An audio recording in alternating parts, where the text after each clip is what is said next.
on today's episode. I'm doing a bunch of metal and fill work. I stay putting in that work.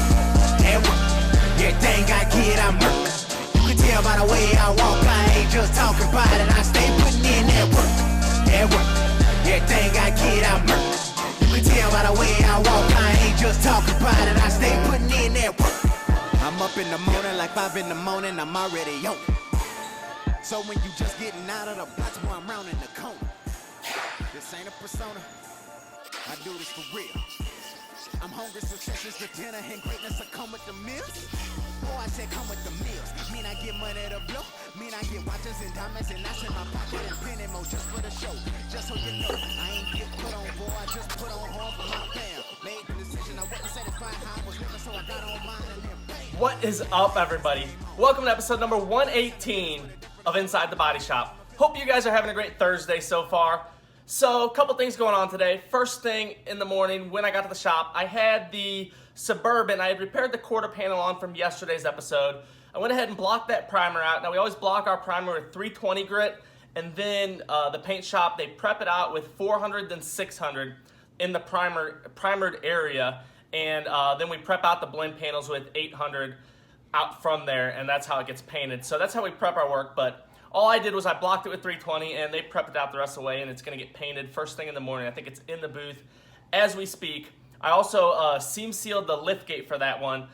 Some new parts, whenever you get a new part, a lot of times they won't come seam sealed across the inside edge where the outer panel is folded around the shell of the lift gate or door or whatever it might be. So quite often we have to seam seal those. A lot of people don't do that. But it's the proper way they want it done. So seam sealed that and got that ready as well. Then I went back to the Honda Odyssey from yesterday's episode. I started on yesterday. It has a lot of damage on the roof and the upper posts. I think this was a storm damaged car. A tree limbs or something fell on this thing. It's damaged all over. I walk you through it a little bit on yesterday's episode if you want to see all the damage on this thing, but it's damaged all over. Dove into that. And I started pulling on the upper post. I used some new tools that we got, so you'll see all of that going on in this video coming up here in a second.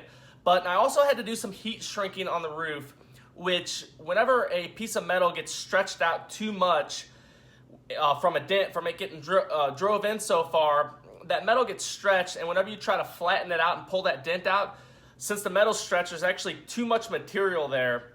And in order to bring that metal back together to pull it back tight, you have to heat it up red hot with a torch and hold it with a dolly on the back side, and you hammer it and it actually tightens, it pulls all that metal together. Now, depending on what you're working on, there's some cases you aren't supposed to do this. There's a lot of things on cars nowadays you're not supposed to heat with a torch, but this was just sheet metal. It was just the roof, the outer roof skin on this van. So in order to stiffen that up, I use a torch. You'll see that coming up as well. And I went ahead and I got fix a lot of different dents and other stuff going on this van. Like I said, it's damaged all over, and got it in fill, and it's actually in glaze. I got to repair the hood in the morning, then I have all the glaze to block out. It's getting close though, it's coming along good. But that was my day today. I hope you guys enjoyed this episode. If you do, click that share button. I greatly appreciate it. So thank you guys, and I'll talk to you guys tomorrow. Check out my day.